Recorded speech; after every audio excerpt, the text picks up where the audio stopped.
Ladies and gentlemen, welcome to another week here at the RGM Experience podcast with me, Carl Maloney. How are you doing? You all right? And ladies and gentlemen, we've got a personality for you today. We've got a presenter, radio presenter, comedian, Manchester personality, Jack Wood. Hey up, mate. Hi, yeah, wow. I mean, for starters, I think I've underestimated this. So I've got to apologize if anyone's watching this. Literally, I'm wearing a bra right now. And I was like, I should take this off because I've just come in from a run. Yes. Look at that. Oh, nice. That's me. That's That's all nice. me. Oh, nice. Oh, no. Oh God. So I'm going to keep the bra on. At defiance, really. And this is me post run. Well, it's all Being about reality, in it, mate. Yeah, it's what We we're here specialize for. in speaking to people about, the real world, away from all the bullshit that goes on in the world. We're real people, with bras on. Yeah, with bra or without. Anyone can wear a bra these days. Actually, it's normally holsters my phone Okay, right. when I'm running because I Well, listen to like I'm going to ask you what's it for? Is it just for your phone? it's just for my phone and there's a little spot for my keys. Nice. It's just because like if you're running, you're holding your phone. Yeah. So it's a bit annoying. So I heard this was good, and all it does is create an enormous sweat patch. Oh, Really, nice. Oh, I well. suppose have I suppose it's me that's creating the enormous sweat patch, though. I can't blame the whole side. I'm assuming people use these and don't sweat at all. But I'm a little sweaty northern boy Yes. running along and it's also that like that. Do you know that rain outside? Yes. It's like you think it's not going to make you wet, but then you're out for an hour and Yeah. suddenly you're sodden. We've got to be used to that, though, living in Manchester, aren't we, mate? The We old. are. I nearly went into a Peter Kay routine there, didn't I? So thank God I avoided that. Fair enough. Well, did I miss anything out of all the stuff that I listed earlier there? Because you're a busy lad and we appreciate your time today. Is there anything that I missed out? Is there anything else that God, what can I plug? I do a lot. I'm going to turn off my WhatsApp because Yeah. suddenly I become popular, which isn't normal. The top three people are just it's just my mum. Her various things. What she I don't know if we missed anything else out. I do a bit of DJing, Yeah. comedy, radio, Yeah. talking to people with or without their permission. Yeah. Sort of stuff. Yeah, that's me. No, it's good. Really? It's good because I'm, on this podcast, we're always banging on about the new music out there, the little guys, the people that are trying to get up there. And I've noticed your reels and I've noticed all the good stuff you do for Scruff of the Neck TV and that kind of stuff, being local to Manchester. All particularly the TV channel that came out over lockdown. Oh, That that was Scruff just, on it. just just created their own stage inside their own premises that I need to have a nosy at some point. I need to pop down and have a look at that because it looks great. It was such a refreshing thing to see. Well, to move away from Facebook Lives that I don't think anybody I know really enjoyed seeing artists in the bedroom having to go at it, to see this professional studio that was set up for the purpose of entertaining people during lockdown, and it's carried on through to today. So I just that for me that was a yeah, nice work, Scruff of the Neck, for that. Yeah, it's probably been my favorite thing I've ever been part of, Right. to be honest. And I'm really lucky to be part of it. Like the team who, like, I wasn't there from the origin of it, Yeah. and so I've got to thank like Mark and the team at Scruff who put that together, who doubled up with Twitch to get that happening. Basically, I remember like you being absolutely bored out of my face with another like I don't know why people were doing it. We were all bored. Another someone's going live now on Instagram, and it's like, oh, another thing for me to avoid. Uh, uh, and then this came out, and I was curious, and I'd done some interviews with Mark before, and I watched it, and I remember because they had a different presenter, Abby McCarthy, amazing. Does a lot of BBC stuff, really incredible interviewer. I remember watching, being like, I really want to be part of this. And I think I emailed in and was like, hey, mate, I've got some really good ideas to maybe boost the show. I think it just needs a few tweaks and it could be even better. And I think Mark went, oh, what are they? And I went, well, invite me on. Uh, Nice. and it started there. And I built up a really nice relationship with Scruff and I work there a few days a week. Do obviously you've seen the socials, I do the TV show when it's on. I present and host, and I've started to work with some of the artists, which is like a brilliant thing to do. Working with people that are far more talented than you, and just being like, how can we help you? What can we do? And there's such a lovely roster on Scruff. That it's a privilege, really. It really is. But like just going back a bit before you got into the creative industry, if that's a phrase that some people I know don't like. But as a creative person, what were you like before you started showing off then? Oh God. I mean, how I got into this is probably I remember a distinctive moment. Do you remember when podcasts weren't a thing in back in the day, and it was radio programs and stuff? And I remember it was the first time I had like iTunes, first time I had an iPod, and my brother had downloaded the Ricky Gervais podcast because it was free, and we all listened to it on holiday in like the car, and I loved it. I thought it was amazing. I thought it was really funny. And I was like, what is this? It's like, it's a podcast. I went, what's that? It's like, are they making money? Is this their job? They're like, yeah, I think they make money, they sell it, and people download it and sponsorships and stuff. And I was like, that's what I want to do. Like, and I remember, and then I was like, how do I do this? Like, I was asking everyone, and they were like, well, do hospital radio. So I joined hospital radio at like 16, Radio Caval in Oldham Hospital. I was never allowed to even use the desk there. I was there for like a year before I went to uni. Maybe it was nearly 2 years. God, just walking those hallowed halls of the hospital, asking if anyone wants requests. Do you ever play any like ironic songs about like people like being ill and dying and stuff like that? I didn't Ivan Brackenbury it. Don't worry, I didn't do that. I did. It's the only time I've ever been banned for a week, which was like, and it was weird. It was basically we did a request show. That was what I was put on. So you had to go around and walk on the wards, and then you also had requests that came in. I've forgotten how they came in. I think people could text them in, or there was a system. But every week, someone would ask for a different song by the Hollies, and I've got nothing against the Hollies, but I noticed that what they were doing was they had the very best of the Hollies album, and they were going down track by track. Yeah. And there's a joke. I just went, "Do you want me just to put the whole album on, mate?"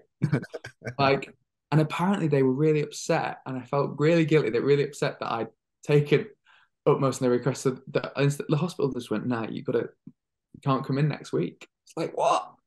So I was never allowed to touch the desk. I was always a co-host. I was always just a little point to gibber off, and I loved it, and it was great, and it was me doing what I thought was what I wanted to do. And then I went to uni. I wanted to study radio. My mum advised otherwise, which I'm sort of glad about.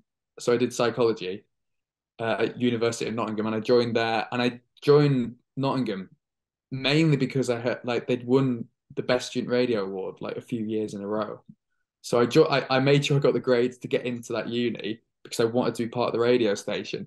And I didn't even get a show in my first year. It was so busy. I applied for the indie show, and the person that had the indie show was the person who decided who got the show. So I realized that was a bit stupid of me to do that. And then eventually I managed to sort of scam my way in by just being like, can I cover? If anyone's ill, can I cover? So the first year I've had the most rejections ever. For everything, every part of my career, it's never been straight line. It's always been like, are you sure? Maybe give it a go. But it's just grafting, isn't it? So I did that, student radio, and then from there I worked in a pub, and then just did as much work experience as I could when I was back at home in Manchester, and eventually that led to Key 103, which led to me working there, and BBC Radio Manchester, and I worked there, and then Kerrang Radio, which then became, someone heard me on Kerrang Radio, invited me to do demos for Radio X, went to Radio X, then I left Radio X, back to Manchester, XS Manchester, and all of what I do now. So yeah. So you got your first case of censorship then on radio. Oh yeah, that's how I started that long-winded story. Yeah, I've never had a complaint before. I've never had an Ofcom or anything. That's the only one I've had, and now I pay my utmost respect to the Hollies every morning. Okay. So censorship is difficult, but you know, in this podcast world that I enjoy living in, you can basically say what you want. If you do say what you want, and you've always got to be accountable for your own words and be responsible for what you say. So I've always got that in the back of my mind. But in essence, it's not regulated. You can say what you want. It's kind of freeing. It's a really free format to have long form conversations, which are difficult to get on radio because everything's so punchy. There's a time slot for everything. how do you feel it in radio? How do you feel radio is at the minute? You know, trying to have conversations with people when there's time limits to things. I think it's tricky. I think, if I'm being honest, radio's dying in this nicer way. Like people aren't listening to it as much. I think you can see the way television's gone in that everything's sort of, you grab it as and when now. Everything wants to be on hand, and podcasts are kind of taking over, and because of that. So I think, in a way, radio has to be punchy, because you might only win someone over in 2 minutes, and then they might be like, oh, I hate that, and switch over because there's so much choice. So I think radio is adapting and maybe needs to adapt quicker to what's happening. I'd say give it 5 years, there'll be a radio station that does live podcasts. It's just a live podcast station. That'll be the future. BBC Radio 5 Live, similar to that, isn't it? You know, their radio shows go out as a podcast and probably get more listens to what they do. Like the BBC are doing all with it with the Sounds app and that kind of stuff. It's already happening, that, isn't it? It's the future. Yeah. It's a shame. I think there'll always be a place for live radio. I think there always will be. I don't know what form it'll be, and I think what needs to happen, and maybe in a way, like, I think the BBC are often at the forefront of what people think. When you think of media, when you think of radio, you think of BBC. That's the first thing that comes to your mind. And they always are the cutting edge. They always are trying the new things that maybe don't seem like they're going to work, and then that's suddenly how everyone does it. And I think at the moment, commercial is a bit afraid of stepping on it, because everyone's fighting over the same sort of listeners. So no one wants to put their head above the parapet and be the individual or be a bit different. Everyone wants to, like, be that was, this is the musical, do it. Whereas BBC, I think, has always had a case of pushing personality and creating personalities. Yeah, no, I see it. And for me personally, I've never worked for the BBC, but I don't think I'd enjoy it. It feels quite kind of like, well, you just see BBC breakfast presenters where they're just getting into trouble all the time just for having an opinion. It feels like they're walking. It feels like it's the Lineker effect, should I say, Carl? Yeah, there we go. There we go. Yeah, well, that's another perfect example of, you know, not really being able to have your own voice at times. Have you ever felt that way? Yeah, I come from a commercial background. Yeah. And I felt a little bit like, at times I felt a bit stifled, where in case of like, oh, why are you trying to do like a personality thing? Why aren't you just talking about the music? And I was like, because I've played a song so many times, I've got to try and spice it up in some way for my sanity. So I think there's give and take. I think there's places for both in this world. I do think, yeah, I suppose, but for me, creativity, if someone puts you in a box, you can still be really creative in that box. Like, there's always a way to sort of be like, oh, what, you're not letting me say what I want. It's a bit like, well, okay, you only let me say this. I'm going to find a way to make that still fun. And that's what I've always tried to do. Like, if someone says, all right, this is your playground, this is as far as you can go, great. I will find a way to try and make that fun, make that different, find a new way of looking at that particular area that no one's thought about. So I think you can see constraints as like, oh, you're not allowed to say anything these days. Like, and I think that's quite an old-fashioned statement. And like, you have to move with the times and adapt, overcome. Like, see it as a new challenge. It's like the comedy world, you know. Yeah. A lot of people said, "Oh, comedians can't say what they want," and some comedians have said it, and I don't agree with it. You can say what you want. You just have to. You can. You can say what you want. Go on, say it, and then listen to no people come to your shows. Like, that's exactly what I think. I think no one has ever gone on stage and felt like they can't say anything. They themselves have gone, if I say this, people won't like it, and I'm annoyed by that. It's just like, come on, man. Like, of course, you can't be like, what? You can't say racist things anymore. Well, if you want to, which you shouldn't, you probably can, but no one will like you. Yeah. So I think it's such a strange thing. It's like they're annoyed that times have changed, and like, I think that's the problem. Adapt. Like, if you those things that you used to say people find offensive, go, right, that was wrong. People are so scared to change, aren't they? Yeah. And it's because people are afraid. I think it's fear that makes people say these things. They think, oh, I can't be funny. anymore, or I can't do this, I can't be who I am. But just think, well, you still can. I think it's just strange to think that you can't be who you are if you can't say a certain thing that is a little bit outrageous. Like a lot of the things people say, you can't say anything anymore. I do think there is a fine line though. I think there's a line where someone's like, oh, you can't, like some people you can be oversensitive.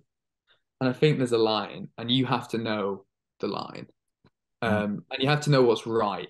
And I think only you can decide that and stand by your own beliefs. But yeah, I think it's silly to say you can't say anything anymore because my God, we've got more freedom than ever. Look at the internet. I mean, Yeah. like you can go on Twitter, say whatever you want, mate, and but live with the repercussions if you want to live like that. A lot of these people, and I'm talking more about like audiences that like to have the say online, you know, the keyboard warriors, the ones that just have an egg as a profile and that kind of stuff. All these kind of people that I I've just got used to just blocking those comments because they shouldn't matter because they don't, they're not accountable for themselves. They're not. You, I think Twitter's doing a good thing by with the verification thing. I know it costs and all that kind of stuff, but it's there for a reason to try and clear up a massive social media platform where people are being dictated to by robots and by big companies that are making up accounts to try and influence how people think about things, politics, and everything that's going on around the world. I forgot my point.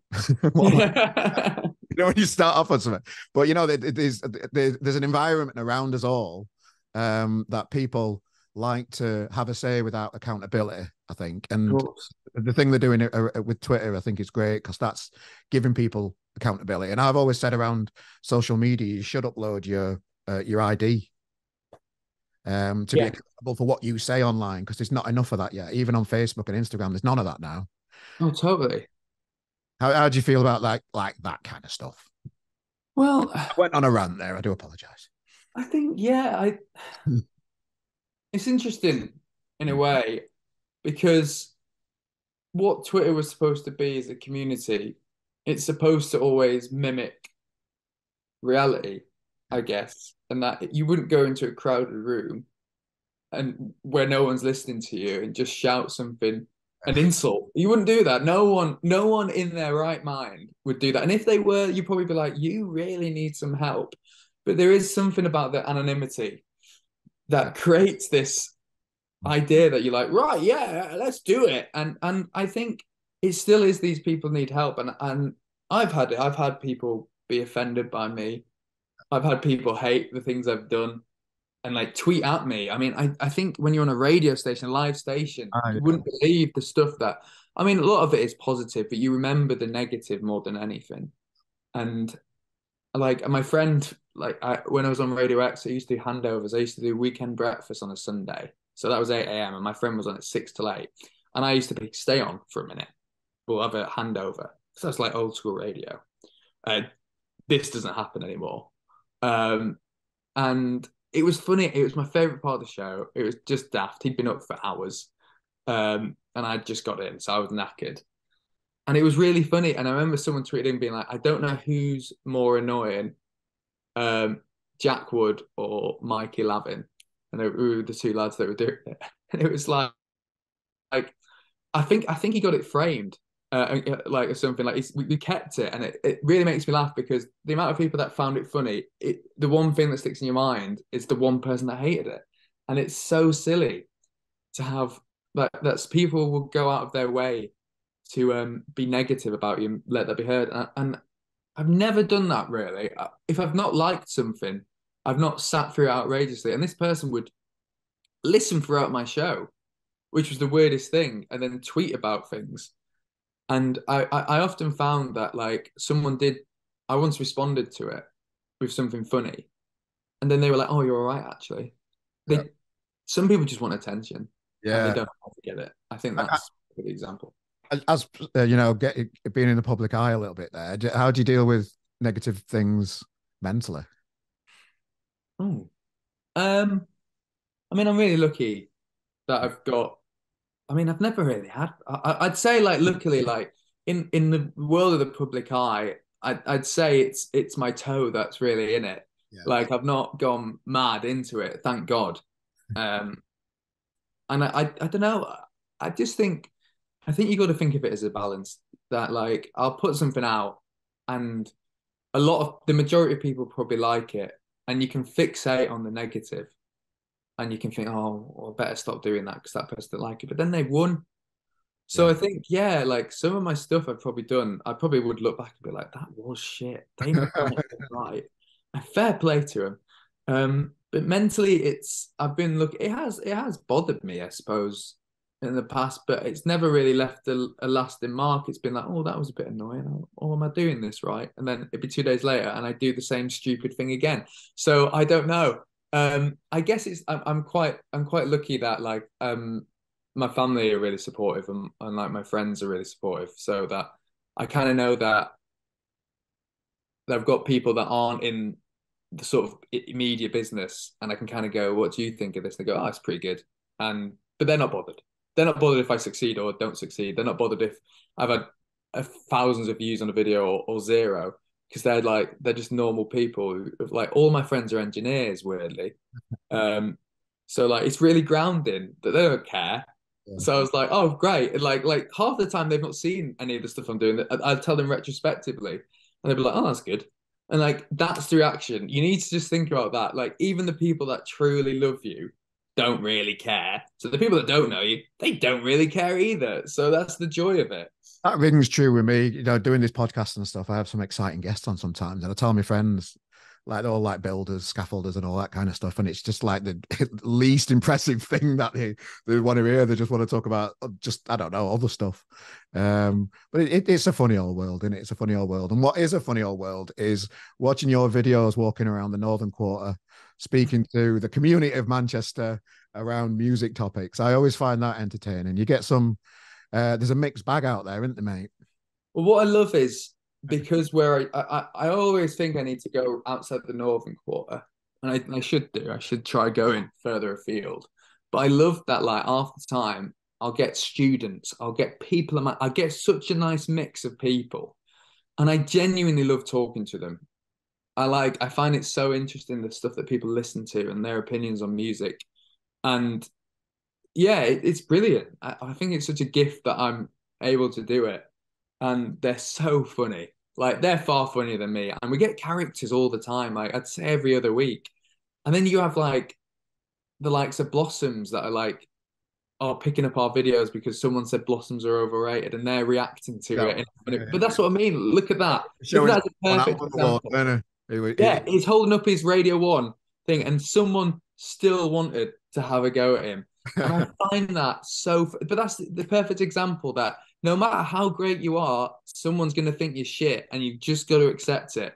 And I think that's what I used to get in my head. I think my advice to someone is if you're doing something and no one's negative about it, no one's giving you any stick, you're not doing it right because you're too vanilla.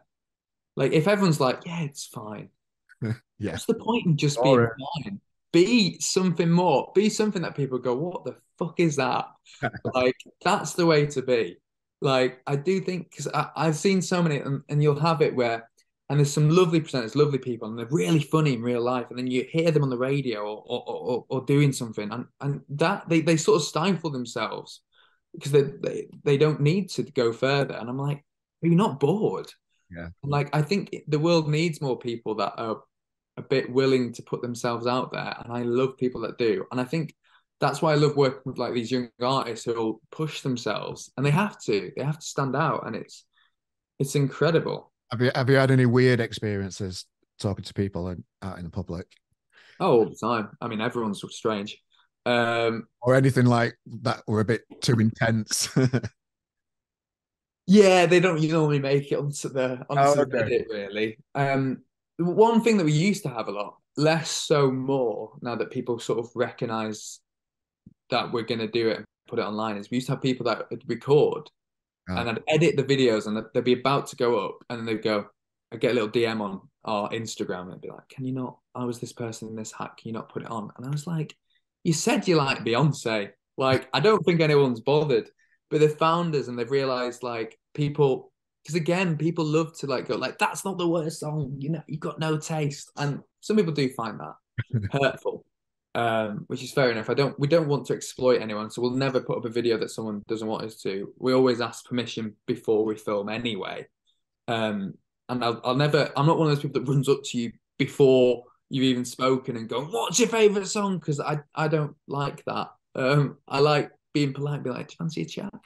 And then I think you get the better out of people because they've gone, yeah, I do. And you'd be surprised how many people respond in kind. But yeah, strange people. Not really. I've had people that are like, I'm pretty sure are like, hi. That's been it. I can smell it. I've had people, nothing that really stands out. At festivals, we tried to do it at festivals, and we had, I think the general alcohol intake changed the perceptive of that, and it's just people shouting and trying to eat your microphone, and you know, I think I was filming the other day, and a bunch of school kids turned up and were just doing that behind me, and I was like, are they going to bully me? I've never got out of that stage. No matter how old I get, I still am concerned that I will get bullied by some Intimidated by little humans. It'll never stop, mate. If there's more than honestly, there's something about it. Even when like I'm on a bus and there's people laughing, I'm always like, is it at me? Is it at me? But yeah, we'll see. Well, I know. So, the industry seems to be back, after a terrible time over the pandemic and that kind of stuff. And the music industry has always got a fight on its hands. You only have to look at Night and Day and that kind of stuff. And the announcements by the BBC about introduction, the local element of BBC introducing could be going as well. These things that surround us here in Manchester and, all over the country. How do you view this change? What in terms of the like there's always a fight in the music industry. Once one thing seems settled, there's always another crisis. There's always another bit of funding that's being pulled. There's always another venue that's in trouble. There's always another thing going on. There's always a fight in this industry. It keeps it interesting, I suppose, but it's hard. Yeah, I mean, I think at the moment, everyone's fighting. I think just because of the economy, I think everyone's struggling. I think that's the trickle down effect, sadly. I think everyone's struggling to fill venues. I think everyone's struggling to then, the venues are struggling to get people to buy drinks. And I think I think the problem is there wasn't much support in lockdown for the arts. And I think now there's even less because there's less money to go around, and obviously we need to focus on helping the needy and helping those that are struggling to pay their bills and stuff. I don't think there is much support for the arts in the government at the moment, and I do think it's a real shame if these restrictions, if these limitations come to introducing, because I know so many bands utilize it as a platform. I do think bands are getting more adaptable in the way they are reaching out to people. I think more so than ever, compared to like the 80s and 90s, if you weren't getting radio play or you weren't getting in at stations, you really didn't have loads of options to get your music out there apart from gigging relentlessly and supporting people until people supported you. And that still can exist, but it's less so. Whereas now, thankfully, you can basically make a whole band, just you, on a laptop, and you can market it all yourself as a band. You can come up with loads of creative stunts. Like look at that. Like you recognize the stuff that I've done from TikTok. Bands do incredible things like that too. And I do think there's more pressure on bands, maybe that they've got to be even more DIY in ways that they perhaps didn't want to be. And and that is a shame because the likes of like Alex Turner, look at him, look how they came through. It was a band that got big on MySpace. And they had the support of the local stations, obviously, and the local people. Could you imagine Alex Turner doing TikTok videos, trying to get his band big? And I think it's a shame. I do think because of the way the world's going with TikTok and Reels, and that's how we're digesting short form content. Yeah, totally. It's a demand that I think it's going to restrict a lot of the artists that maybe who just want to focus on the music. It's going to be harder for them to get their music out there compared to maybe, people who are a bit more outgoing, who make these videos anyway. It's a really tricky time, but again, I want the venues to stay. I do, and I want introducing to stay because I think it's just a great platform. But maybe again, they both need to adapt. Like maybe introducing will adapt in a different way. I don't think introducing will ever properly go away, thankfully. I like that they've got certain local ones and that they need to sort out how they're going to set them up locally. Like if they're going to merge some together, it's got to be fair, it's got to be split. How they're going to do it with genres? Are they going to make sure they're still covering the areas properly? Is it going to be a longer show because of that fact? I don't know. Yeah. Interesting yeah, times, mate, innit? yeah, And it's sad. I mean, there's never a time where everything's perfect, and I just think everyone's trying to survive. And I think there is again. I mean, part of the reason why these restrictions coming into the BBC is because they've got to cut costs, and where can they take away? If they take away a number of shows, they're doing it, and that's the problem. Money makes the world go round. you're definitely right with bands, though, because I were on Twitter earlier, and one of my favorite bands in Manchester, Spangled, were just talking on Twitter. Yeah. And they basically put a poll out to say, shall we start doing a podcast, like a band podcasting, and speak to other bands? Fair play that they're just like trying new things to find new audiences, to stay online and have content and keep people interested in their brand, the Spangled thing, which is just fantastic. And bands can stay still. They can just, I've worked with bands where they don't like doing social media, but then you're just going to carry on playing to your parents and your friends. You're not going to get out to new people when you've got this amazing technology in your hand that just get out there and just be more creative. Sometimes you're not just going to, just by recording great music is not enough. No, I know that there's certain courses, especially in Manchester, that teach musicians, teach musical courses, artist courses. Now do modules in social media, do modules in creating content because it's so necessary. It's a marketing tool. In the same way that back in the day you'd record a demo on cassette and you'd post it to a radio station and hope for the best. That's sort of done. Like it's daft. Like when I was it was quite rare to see a band posting a CD to a radio station because I've not used a CD player in years. But I kind of respect it, but I was also like, you've got to move with the times. Like you've got to get noticed a different way. I think just posting stuff out isn't going to work anymore. Adapt and create. But I think there's still ways that you can. I still think the most powerful one is word of mouth. If you can get yourself out there, if you can find a local audience and get them to back you, they'll bring their friends, and every gig you'll do will eventually increase. And as long as you keep giving them stuff to latch onto, they're going to support you. It's like I'm going to see a band called It's This tonight. They're on. Yeah. They're managed by Scruff as well, and like their album dropped today, third album. Like they've had the first two albums were, I think, top 50s in the vinyl chart. And like they're not huge. They're big in Manchester and they're really fantastic.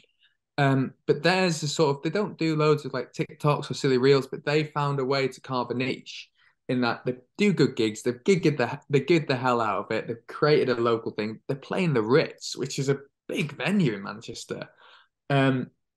So it can still happen. I think it's just you've got to decide what you want to do, and how you want to do it, and what you're willing to sort of do. And like, I mean, let's be honest, there's amazing bands that aren't getting BBC introducing play. It doesn't mean they're not gonna make it big.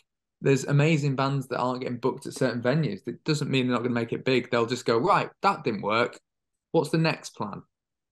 Well, I really appreciate your time today. I know you're a very busy man. You've got work to do and all that kind of stuff. I just wanted to finish a little bit more about you, though, just to finish off, if that's all right. And I'm always fascinated by anybody that gives comedy a go. I was on the comedy circuit 10 years ago for a year, doing gong shows, getting 5 minutes here, 2 minutes here and there, getting kicked off stage as soon as you walk onto it. I'm fascinated by the mentality of people that go into this industry. What made you consider it, just out of interest? Comedy. Um, do you know what? I started to do comedy. I did a course because I thought it'd help me presenting. I Yeah. thought it'd just make me when I'm be a bit more succinct, a bit more to the point.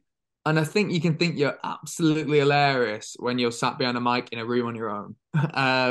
But when you go out there and do it on a stage, you can be like, oh, that doesn't work. People don't like that.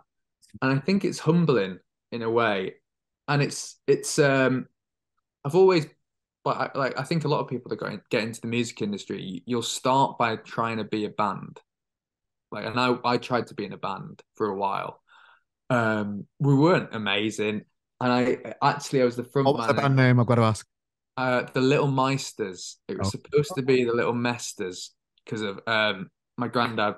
My great granddad was a Mester in Sheffield, a Little Mester, so we named it after that. But I spelt it wrong. I thought there was an I in it, so it became slightly Germanic on the first gig poster. And because we'd done that, we are like, right, we're gonna have to stick with it. It's on the MySpace, mate. Got to stick with it. And I started to enjoy the bits where I talked to the crowd more than the bits where I was playing the songs. Uh, so yeah, I've always loved comedy. I've come from a very funny family. So I just figured give it a go. I'm not amazing. I just like doing it. I like the idea that I can write something literally on the day and go up in front of people and make them laugh, or learn that it doesn't work and then that goes in the scrap heap and then I get to try something else yeah. next week. So yeah, it's a really privileged thing to be able to do. And there's a lot to be said to get to being out of your comfort zone, isn't there, as well? And you're doing it for the right reasons. You're doing it to improve as a presenter and just to try different techniques and find out what works, which is, it's a tough place to put yourself sometimes. Yeah, I think there's like a David Bowie quote. Um, is that the David? So I've got a little book of them, but one that really stuck with me was like, if you're comfortable, you haven't gone far enough. So once you're comfortable in something, once you push yourself to a level and then you're comfortable with it, go a bit further, because otherwise you're just stagnating. And I think that's it. I think if you want to be creative, great, you found something original, found something new. What's next? And there's bands, the bands that are long lasting, the bands, well, not just bands, artists themselves that push themselves. You've got like, I mean, look at Arctic Monkeys for an example. They've changed every time, pushed themselves. They don't care anymore if they put off people that liked the album before. They're doing what they need to do, and in 10 years they'll be hailed as like a Beatles because they've always pushed themselves. It's And it's funny, not, every time an Arctic Monkeys album comes out, there's loads of fans that say, "Oh, it's not like the first album." So, well, just listen to the fucking first album. yeah, exactly. It's Adapt and overcome, and it's not just that. It's like there's something that I really enjoy in that I like bits of hip hop, and I love that. Like, I don't know what it is about like hip hop and rap, but they collaborate like nothing. They'll do it constantly. Like they'll jump on each other's songs, and there is an element I feel less so now, but in the sort of the noughties, maybe in the 2010s, maybe it was a Gallagher hangover in that you couldn't be mates with bands. Like bands had to hate other bands because you were the best band, so everyone else was shit. Um, so these collaborations didn't really happen in other genres, in like rock and in indie. But I think that's sort of changing now, and everyone's realized we're all in this together. So I'm kind of excited at the moment that like seeing bands working with each other, collaborating, jumping on each other's songs, writing with each other, because it happens anyway. yeah. Like bands write for other bands, and you just don't see it, and then everyone pretends it doesn't happen. At least hip hop's kind of like open about it. So I think we're going to see a lot more of that in the coming future. But yeah, I think it's as sad as it is that things are changing, I still think music is better and more experimental than ever. And you can like, especially in Manchester, you can walk down a street and see gig posters for three bands you've never heard of. Go listen to their songs and go, do you know what? They're great. Like, I think there's such a bustling energy in Manchester at the moment. I'm really happy to be here and like just to be surrounded by it. And like, look at Scruff of the Neck TV. We filled it every time, and every time there's amazing artists, and there's so many bands coming through. Like, keep an eye out for them, and yeah, like It's like I had an interview a bit ago, someone called Tom A. Smith. You'll know him. Like, how is he? What is he, 18? How is he 18? Yeah. Like, look at it. And it's not reinventing the wheel, but he's writing songs that are far too large and far too like musically impressive for what he's doing. Like, I think we can be pessimistic, or we could be like, bloody hell, everything's going to be okay. These artists are still coming through. Yeah, we need to support them, but things are going to be okay. Look, you're interviewing Ruby J. You said, Yeah. Yeah, as this comes out, it's a previous episode. You can listen to it in the archives. there you go. Listen back to it. If you haven't listened to it, listen back. She's lovely, yeah. amazing, and she just supported the Lathams. Yeah. Like what?